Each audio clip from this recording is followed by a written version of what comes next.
Hi കൂട്ടുകാരെ. അപ്പോൾ ആദ്യമേ തന്നെ എൻ്റെ എല്ലാ കൂട്ടുകാർക്കും ഹാപ്പി വിഷു. അപ്പോൾ എല്ലാവർക്കും ഈ വരുന്ന വർഷം നല്ല ഐശ്വര്യം നിറഞ്ഞതാവട്ടെ എന്ന് പ്രാർത്ഥിച്ചു കൊള്ളുന്നു കേട്ടോ. അതുപോലെ തന്നെ നമ്മുടെ ബ്യൂട്ടി ആൻഡ് ക്യൂട്ടിയുടെ പുതിയൊരു വീഡിയോയിലേക്ക് എൻ്റെ എല്ലാ കൂട്ടുകാർക്കും സ്വാഗതം. അപ്പോൾ ഇന്നും കുറച്ച് സംശയവും കാര്യങ്ങളൊക്കെ ആയിട്ടാണ് കേട്ടോ ഞാൻ വന്നേക്കുന്നത്. നമുക്കിടെ കോഴീനെ ഞാൻ കാണിച്ചു തരാം. നിങ്ങളിതിനെ നോക്കിയിട്ട് ഇപ്പോൾ വളർത്തി എക്സ്പീരിയൻസ് ഉള്ളവരാണെന്നുണ്ടെങ്കിൽ വീഡിയോ കാണുന്ന ആൾക്കാർ BV3 കോഴീനെ വളർത്തി എക്സ്പീരിയൻസ് ഉള്ളതാണെങ്കിൽ നമുക്കിടെ ഈ കോഴീനെ കണ്ടിട്ട് ഇത്ര മാസമാണ് പ്രായം എന്നുള്ളത് നിങ്ങൾ ഒന്ന് ഗസ് ചെയ്ത് പറയാമോ?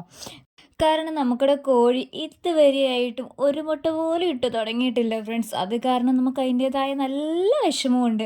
കാരണം 15 അല്ലെങ്കിൽ 20 ദിവസം കൊണ്ട് മുട്ടയിടും എന്ന് പറഞ്ഞ് മേടിച്ചുകൊണ്ട് വന്ന കോഴികളാണ്. എന്നിട്ട് ഇപ്പോൾ 2 മാസമായി എന്നിട്ടും മുട്ടയിടുന്നില്ല. അപ്പോൾ നമുക്കുണ്ടാകുന്ന ഒരു വിഷമം ഒന്ന് അറിയാൻ വേണ്ടിയിട്ട്, അപ്പോൾ ഇത് എത്ര മാസമായി എന്ന് നിങ്ങളിൽ ആർക്കെങ്കിലും കണ്ടിട്ടേ BV3 വളർത്തുന്നവരാണെങ്കിൽ ഈ കോഴിനെ കണ്ടു കഴിയുമ്പോഴത്തേക്ക് പറയാൻ പറ്റുമല്ലോ, ഇതിനെ കണ്ടിട്ട് ഇത്ര മാസമായി എന്നാ തോന്നുന്നേ എന്ന് പറയാൻ പറ്റില്ല. അങ്ങനെ ആരെങ്കിലും ഉണ്ടെങ്കിൽ ഒന്ന് കമൻറ്റ് ചെയ്യണേ. ഇതാണ് കേട്ടോ കോഴിയുടെ ഇപ്പോഴത്തെ അവസ്ഥ. ഞാൻ ഇതിനു മുമ്പും കോഴിയുടെ സൈസ് ഇട്ടിട്ടുണ്ട്. അപ്പോൾ ഇപ്പോഴത്തെ കണ്ടീഷൻ എന്ന് പറയുന്നത് ഇതാണ് കേട്ടോ. അപ്പോൾ ഒന്ന് അറിയാവുന്നവർ കമൻറ്റ് ചെയ്യുക. അതുപോലെ തന്നെ എനിക്ക് ചോദിക്കാനുള്ള വേറൊരു കാര്യമാണ്, നമ്മൾ ഈ കോഴിക്ക് ഈ തീറ്റ കൊടുക്കുന്നതിൻ്റെ കൂടെ നമ്മൾ മറ്റേ കാൽസ്യത്തിൻ്റെ പൊടിയൊക്കെ ഇല്ലേ, പ്രോ മിൽക്കൊക്കെ, അതൊക്കെ നമ്മൾ ഡെയിലി കൊടുക്കണോ? പ്രോ മിൽക്ക് എന്ന് പറയുന്നത് കാൽസ്യത്തിൻ്റെ പൊടി ആണ്. അതുപോലെ ഫീഡപ്പ്, ഈ ഫീഡപ്പ് എന്നുള്ളത് എന്തിനു വേണ്ടി, ഇതൊക്കെ ഓൾറെഡി നമ്മൾ കോഴിയെ വാങ്ങിയ ടൈമിൽ മെഡിസിൻ കിറ്റായിട്ട് അവർ നമുക്ക് തന്നതാണ്. അപ്പോൾ അത് അവരൊരു ഇതും തന്നായിരുന്നു, എങ്ങനെ ഇത് കൊടുക്കണ്ടേന്നുള്ള ഒരു പേപ്പറും നമുക്ക് തന്നു വിട്ടായിരുന്നു കേട്ടോ. അപ്പോൾ ആ രീതിയിലാണ് നമ്മൾ കൊടുത്തുകൊണ്ടിരിക്കുന്നത്. അപ്പോൾ ഈ ഫീഡപ്പ്, അതുപോലെ തന്നെ പ്രോ മിൽക്ക്, ഇങ്ങനെയുള്ള പിന്നെ ഒരു വൈറ്റമിൻ്റെ ഒരു ഇതുമുണ്ട്. അതൊരു സിറപ്പ് പോലത്തെ ഇതാണ്, നമ്മൾ വിമ്രാളൊക്കെ കൊടുക്കുന്ന പോലെ യൂസ് ചെയ്യാനുള്ളതാണ്. പക്ഷേ ഈ പ്രോ മിൽക്ക് എന്ന് പറയുന്നത് നമ്മൾ ഡെയിലി കൊടുക്കേണ്ട ഒരു ഇതാണോ? ഈ BV3 വളർത്തുന്നവർ ഡെയിലി അങ്ങനെ കാൽസ്യപ്പൊടി അങ്ങനെയുള്ളത് കൊടുക്കാറുണ്ടോ? അങ്ങനെ ഉണ്ടെങ്കിലും ഒന്ന് ദയവ് ഇത് കമൻറ്റ് ചെയ്യണം കേട്ടോ. കാരണം നമുക്കത് ഡെയിലി കൊടുക്കണോ എന്ന്, അവരത് ഡെയിലി കൊടുക്കാനാണ് പറഞ്ഞേക്കുന്നത്. അപ്പോൾ ഡെയിലി കൊടുക്കണോ? നിങ്ങൾ വളർത്തിയിട്ട് നിങ്ങളുടെ ആ ഒരു എക്സ്പീരിയൻസിൽ നിങ്ങൾ അങ്ങനെ ഡെയിലി കൊടുത്തിട്ടാണോ, അതെയോ സാധാ തീറ്റ മാത്രം കൊടുത്താൽ മതിയോ? പുല്ല് കൊടുക്കാമെന്ന് ചിലരൊക്കെ പറയുന്നുണ്ട്. നമ്മളെന്തായാലും ഇതുവരെയും അങ്ങനെ പുല്ലൊന്നും കൊടുത്തിട്ടില്ല കേട്ടോ. ഇനിയിപ്പോൾ ഇവർ കഴിക്കുമോ എന്നുള്ളതും അറിയില്ല. കാരണം ചെറുപ്പത്തിൽ അതൊക്കെ കൊടുത്താലാണോ കോഴി കഴിക്കുള്ളൂ എന്ന് എനിക്കറിയത്തില്ല. അത് കാരണം ഇതുവരെ കൊടുത്തു നോക്കിയിട്ടില്ല. നമ്മളിപ്പോഴും നമ്മൾ മേടിച്ച തീറ്റ തന്നെയാണ് കേട്ടോ ഇതിന് കൊടുക്കുന്നത്. പുല്ലൊന്നും ഇതുവരെ കൊടുത്തു തുടങ്ങിയിട്ടില്ല. വാഴപ്പിണ്ടി, അതുപോലെ വാഴപ്പിണ്ടി നമുക്ക് ഏത് വാഴയുടെ പിണ്ടിയും നമുക്ക് യൂസ് ചെയ്യാൻ പറ്റുമോ? അതൊക്കെ ഓരോരോ ഡൗട്ടാണ് കേട്ടോ.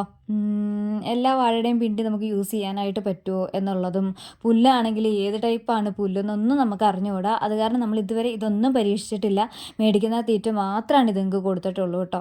അത് 70 ഗ്രാം വീതം വെച്ചിട്ട് 2 നേരമാണ് കേട്ടോ നമ്മളിപ്പോൾ നിലവിൽ കൊടുക്കുന്നത്. അപ്പോൾ ഇത്രയാണ് നമുക്കിവിടെ കോഴി വിശേഷങ്ങൾ എന്ന് പറയാനായിട്ടുള്ളത്. അപ്പോൾ ഞാൻ ചോദിച്ച കാര്യങ്ങൾ അറിയാവുന്നവരുണ്ടെങ്കിൽ ഒന്ന് കമൻറ്റ് ചെയ്ത് സപ്പോർട്ട് ചെയ്യണം കേട്ടോ. പിന്നെ നമുക്കിവിടെ മൊയിലും കുട്ടന്മാരാണ്. ഇവർ കുഴപ്പമൊന്നുമില്ല. ഇപ്പോൾ ഏകദേശം 2 മാസം ഇവർ കഴിഞ്ഞിട്ടുണ്ട് കേട്ടോ. അപ്പോൾ പകൽ ഇവർ 4 പേരും ഇങ്ങനെ ഒരുമിച്ചിങ്ങനെ കളിച്ചും ചിരിച്ചുമൊക്കെ നടക്കും. സെപ്പറേറ്റ് അച്ഛനും അമ്മയും വേറൊരു കള്ളിയിൽ അങ്ങനെയാണ് കേട്ടോ പകൽ കിടത്തുന്നത്. രാത്രി ആകുമ്പോഴത്തേക്കും ആൺമൊയിലിനെ എല്ലാം ഒരു കൂട്ടിൽ, പെൺമൊയിലുകളെല്ലാം ഒരു കൂട്ടിൽ എന്ന രീതിയിലാണ് നമ്മൾ സെപ്പറേറ്റ് ചെയ്തിടുന്നത് കേട്ടോ. അപ്പോൾ ഇതിലാണ് നമ്മൾ വെള്ളം വെച്ച് കൊടുക്കുന്നത് കേട്ടോ. ഇതിലൊരു പാത്രത്തിൽ ആദ്യം കൊടുത്തുകൊണ്ടിരുന്നത് ചോറിൻ്റെ അകത്ത് തന്നെ വെള്ളം ഒഴിച്ച് കൊടുക്കുമായിരുന്നു. അപ്പോൾ അതുങ്ങൾ ഈ കാലിട്ടിട്ട് അതുങ്ങൾക്ക് കാലിൽ അപ്പടി അഴുക്കായിട്ട് അങ്ങനെയൊക്കെ വരുന്നുണ്ട്. അപ്പോൾ അത് കാരണം ഇപ്പോൾ 2 സെപ്പറേറ്റ് ചെയ്താണ് കേട്ടോ കൊടുക്കുന്നത്. അപ്പോൾ ചോറ് അതുങ്ങൾ കഴിച്ച് കഴിഞ്ഞിട്ട് ആവശ്യത്തിന് വെള്ളം ഇവിടെ വന്നങ്ങ് കുടിച്ചോളും കേട്ടോ. പിന്നെ നമ്മൾ ശ്രദ്ധിക്കേണ്ടത്, പാത്രത്തിന് എപ്പോഴും നല്ല കനമുള്ള പാത്രം എടുക്കാനായിട്ട് നമ്മൾ ശ്രദ്ധിക്കണം. അല്ലെങ്കിൽ ഇതുങ്ങൾ ചവിട്ടുമ്പോഴത്തേക്കും അത് മറിഞ്ഞു പോയി വെള്ളം അപ്പടി പോകും. അപ്പോൾ ഇതൊരു പഴയ ചോറ്റുപാത്രം, അത് കാരണം അത്യാവശ്യം കനം അതിനുണ്ട് കേട്ടോ. ഇവർ ഇവിടെ സേഫായിട്ട് നല്ല ഹാപ്പി ആയിട്ട് ഇവിടെ ഇരുന്നുകൊണ്ട് ഭക്ഷണം കഴിക്കുന്നുണ്ട്. ഇവർക്ക് കഞ്ഞി പോലെയാണ് കേട്ടോ കൊടുക്കുന്നത്. ചോറിലേക്ക് വെള്ളം ഒഴിച്ച് കഞ്ഞി പോലെ കൊടുത്തേക്കും. അപ്പോൾ അവർക്ക് ദാഹവും മാറും, വിശപ്പും മാറും. അത് കാരണം കൊണ്ട് ഇവർ ഇപ്പോൾ കണ്ടോ അവങ്ങെന്ത് കാല് ചവിട്ടിയേക്കുന്നേ, അതാണ് കേട്ടോ അവസ്ഥ. അങ്ങനെ കുഞ്ഞുങ്ങൾ ചവിട്ടുമ്പോഴത്തേക്കും അതുങ്ങളുടെ കാലപ്പടി അഴുക്കായിട്ടിരിക്കും. ഇവർക്ക് പിന്നെ ശീലമായ കാരണം കൊണ്ട് അവർ നല്ല വൃത്തിക്ക് ഇത് ഹാൻഡിൽ ചെയ്തോളും കേട്ടോ. പിന്നെ പലരും നമ്മളോട് ചോദിക്കാറുണ്ട് മുയലിനെ കൊടുക്കാനുണ്ടോ എന്ന്. സത്യം പറഞ്ഞു കഴിഞ്ഞാൽ കൊടുക്കാൻ മാത്രം അത്ര വലിയ സംഭവമൊന്നും ആയിട്ടില്ല.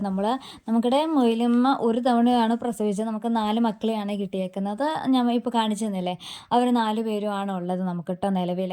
അതുപോലെ തന്നെ നമുക്ക് ഡെലിവറി ഒന്നും അവൈലബിൾ അല്ല. വന്നെടുക്കുക എന്നുള്ള ഒരു ഓപ്ഷൻ മാത്രമേ ഉള്ളൂ കേട്ടോ. അപ്പോൾ കൊടുക്കാനുള്ളത് ആകെ ഒരു ജോഡി മാത്രമേ ഉള്ളൂ. ഒരെണ്ണത്തിന് നമ്മൾ എന്തായാലും ഇപ്പോൾ കൊടുക്കുന്നില്ല. നമുക്ക് തന്നെ വളർത്താം എന്ന രീതിയിലുള്ളതാണ് ട്ടോ. അപ്പോൾ ഇത്രയൊക്കെയാണ് നമുക്കിടെ മുയലിൻ്റെയും കോഴിയുടെയും ഒക്കെ വിശേഷങ്ങൾ.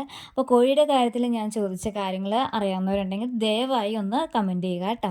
അപ്പോൾ നമുക്കിടെ വീഡിയോ ഇഷ്ടമായി എന്നുള്ളവർ ഈ മുയലിനെയും കോഴിനെയും ഇഷ്ടപ്പെടുന്ന എല്ലാ കൂട്ടുകാരും ഒന്ന് സബ്സ്ക്രൈബ് കൂടി ചെയ്ത് സപ്പോർട്ട് ചെയ്യണേ. അപ്പോൾ മറ്റൊരു അടിപൊളി വീഡിയോ ആയിട്ട് നമുക്ക് വീണ്ടും കാണാം. അതുവരേക്കും ടാറ്റാ, ബൈ ബൈ.